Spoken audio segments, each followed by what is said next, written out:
Right now, at this very moment, missiles are flying over Dubai. Explosions are lighting up the skies of Doha, Kuwait City, and Riyadh. A U.S. submarine just sank an Iranian warship in international waters. Iran's supreme leader is dead, and Israel, for the first time in decades, has launched a full ground invasion of Lebanon. This is not a drill. This is not a simulation. The Middle East, the global oil supply, and the world economy are all teetering on the edge of something that experts have feared for 30 years.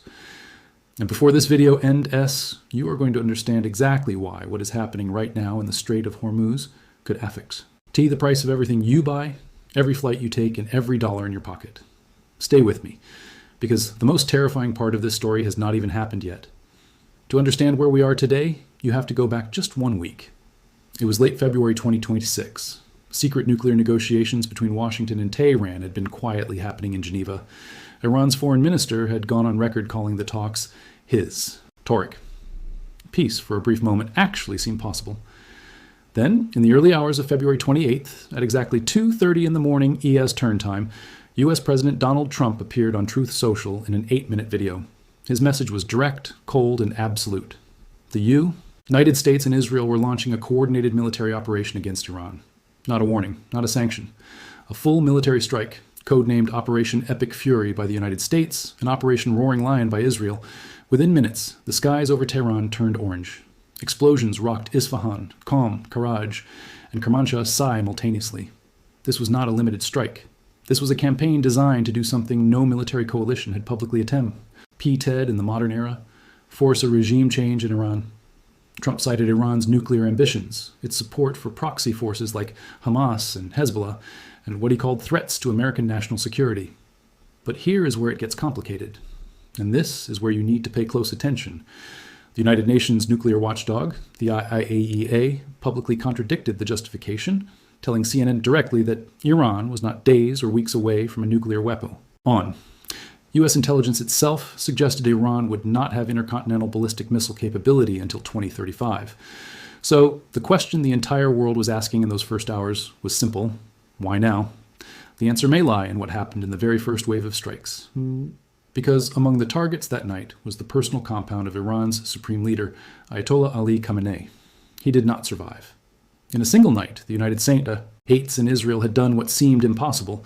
They had decapitated the leadership of the most powerful theocracies on earth.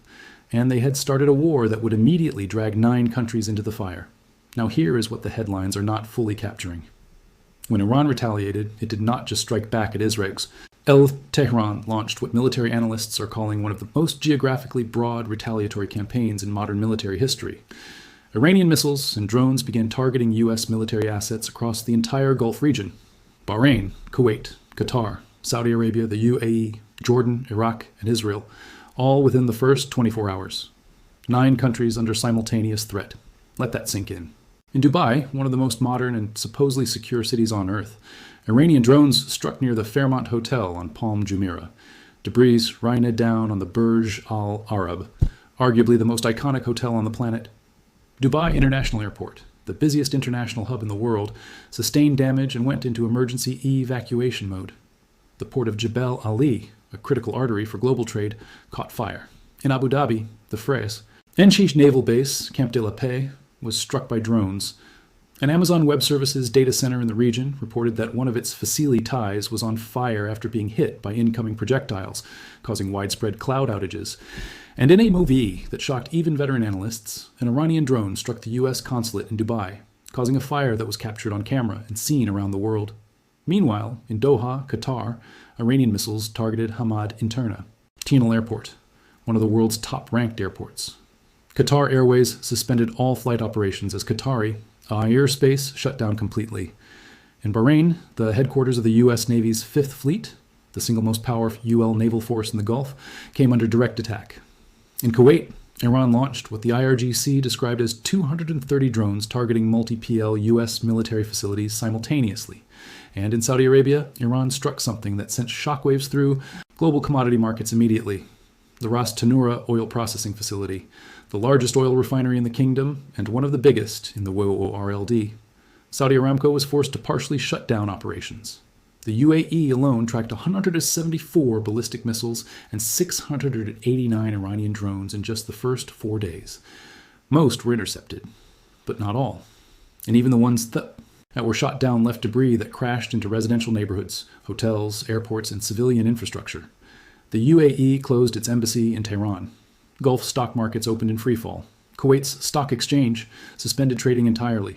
And all 7 Gulf Cooperation Council nations, the UAE, Saudi Arabia, Qatar, Bahrain, Kuwait, Oman, and Jordan, issued a rare joint statement condemning Iran's attacks and formally invoking their right to self-defense. Defense experts watching from Washington told Breaking Defense that if Iranian strikes continued through the week, Gulf Arab states themselves may begin launching counterstrikes on Iranian territory. The nightmare scenario, a full multi-nation Arab-Iranian war, was no longer theoretical. But here's what I promised you at the beginning. The development in the Strait of Hormuz that changes everything. We are going to get there. But first, you need to understand what happened in Lebanon, because that is where the three-front war truly became official.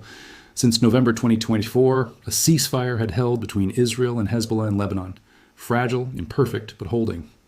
The Lebanese government had and had begun the politically sensitive process of disarming Hezbollah, asking the militant group to hand its weapons over to the state. It was slow, it was contested, but it was progress. Then Khamenei was killed, and everything changed. Hezbollah, Iran's most powerful and battle-hardened proxy force, entered the war. On March the 2nd, Hezbollah launched what it described as a combined rocket and drone attack on a naval base near Haifa in northern Israel, breaking the ceasefire that had stood for over a year. Israel's response was overwhelming. Israeli airstrikes hit, approximately, 60 Hezbollah targets across southern Lebanon in a single day. Weapon storage facilities, command sea enters, missile launchers. At least 50 people were killed and over 300 wounded in Lebanon within 8 hours. Then Israel went further. It launched a ground incursion into southern Lebanon, the first since the 2006 war. The three-front war, Iran, Gaza, Lebanon, was no longer a possibility. It was a reality. Officially banned Hezbollah's military activities and demanded the group surrender all weapons to the state. Hezbollah's response was more missiles pointed at Israel. Meanwhile, Iraq became a battlefield of its own, with Israeli and U.S. airstrikes hitting sites used by pro-Iran armed groups, including Kataib Hezbollah and Asaib Ahl al-Haq in western and northeastern Iraq. And in the skies above all of this, Israel's Air Force reported something IC. One of its jets shot down an Iranian military aircraft in Dovoyech that the Israeli military called the first air-to-air kill of a piloted aircraft in this conflict. The Middle East had not seen aerial combat like this in a generation. Now, let us talk about something that affects every single person watching this video, whether you live in London, Lahore, Los Angeles, or Lagos. Because what is happening in the Gulf is not just a military story, it is an economic story. And the economic consequences of this conflict are going to reach you soon. The day after the strikes began, oil markets reacted instantly. Prices surged as traders priced in the possibility of a prolonged disruption to Gulf energy supplies. OPEC Plus members, including Saudi Arabia, Russia, Iraq, the UAE, Kuwait, and Algeria, went into emergency consultations. Aviation across the Middle East effectively collapsed. Qatar Airways, Emirates, and regional carriers suspended or heavily rerouted flights, adding hours to journeys and billions in costs for airlines already OPTs fell. The Muscat Index dropped more than 3% in a single session. Bahrain, Qatar, and Saudi markets ALL fell between 1 and 2% immediately. And investors around the world began pricing in something that had previously been considered a tail risk, a genuine sustained closure of the Strait of Hormuz. The Strait of Hormuz is the narrow waterway between Iran and Oman, through which approximately 20% of the world's total oil supply passes every single day. A senior IRGC official stated publicly that he would set fire to any ship coming through the strait, and declared that no oil would leave the area. As a direct result, over 150 freight ships, including dozens of oil tankers, stalled behind the strait, unable or unwilling to proceed. Think about what that means. 1/5 of the world's oil, frozen. If that disruption holds for X, analysts project global inflation increases that would hit food prices, fuel prices, manufacturing costs, and consumer goods across every continent.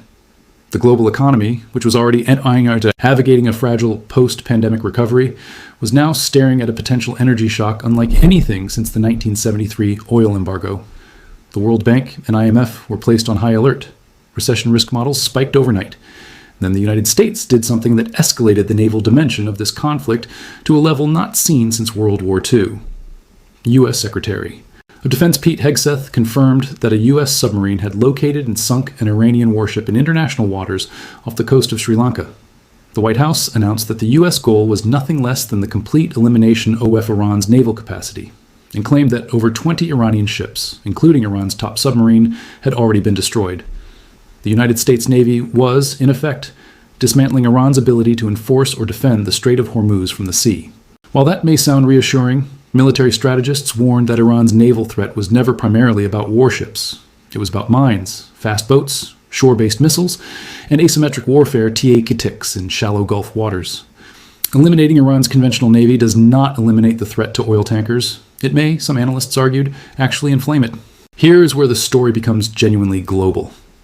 NATO was drawn in when Turkish air defense systems shot down an Iranian missile traveling toward Turkish airspace, the first time NATO forces had intercepted an Iranian missile since the conflict began. Russia's foreign ministry issued a stark warning that Iran's Bushehr nuclear power plant is under threat from U.S.-Israeli airstrikes with explosions reportedly heard near its perimeter. The IAEA confirmed damage near the Isfahan nuclear site, though it said there was no immediate risk of radiation release. France deployed Rafale jets to protect its military bases in the UAE. The European Union called for maximum restraint. The United Nations Security Council held emergency sessions. And in Washington, D.C., the U.S. Senate began moving toward a vote on a resolution that would limit President Trump's ability to continue military action in Iran without congressional approval. Inside Iran itself, the picture was one of extraordinary disruption. Iran experienced a near-total internet shutdown. National connectivity fell to 0.4% of normal levels in the hours after the strikes began. Major cities became ghost towns as millions of civilians stayed indoors. Senior IRGC officials were meeting virtually, their physical gathering. Places deemed too dangerous to coordinate both the military response and the political succession. The mourning ceremony for Khamenei, which had been announced with 3 days of national mourning, was cancelled. The funeral postponed. Even in death, the regime could not publicly honor its fallen leader because TO, gather thousands in one place, was to offer the enemy a target. Iran was projecting devastation while desperately trying to project continuity. And yet, and this is the open question that geopolitical analysts around the world cannot answer, Iran has not stopped. The IRGC described its Gulf strikes as merely its first powerful steps. Day 5 of this conflict saw Israeli strikes on Tehran described by residents as the worst night yet. The 10th wave of Israeli attacks hit not just military targets, but civilian neighborhoods. And Trump, when asked how long this would last, said 4 to 5 weeks. The U.S. Senate did not yet have the votes to stop him. So here is where we land. And this is the revelation I promised you at the beginning of this video. The world is not watching a regional conflict. It is watching a stress test of the entire post-Cold War international order, the rules, the institutions, the alliances, and the economic systems that were built over 80 years to prevent exactly this end of cascading crisis. Iran's supreme leader is gone. His successor has not been formally named. Israel is fighting on 3 fronts simultaneously. The Strait of Hormuz is under threat. Gulf cities that have never known war in living memory are earring air raid sirens. The U.S. Navy is sinking ships in international waters. And over 150 freight vessels are stranded, unable to move, carrying the oil that powers the global economy. The question is not whether this war will have consequences. It already does. The question is whether the people making decisions right now, in Washington, in Tel Aviv, in what remains of Tehran's leadership, and in the royal palaces of Riyadh and Abu Dhabi, understand that the next 48 to 72 hours may determine whether this war ends as a significant regional conflict or becomes something that future historians look back on as the moment the modern world order began to fracture. We will be covering every development as it unfolds. If you're not subscribed yet, this is the moment to do it, because this story is not over, not even close. Hit that subscribe button, turn on notifications, and share this video with someone who needs to understand what is actually happening right now, because the world changed this week, and most people do not know it yet.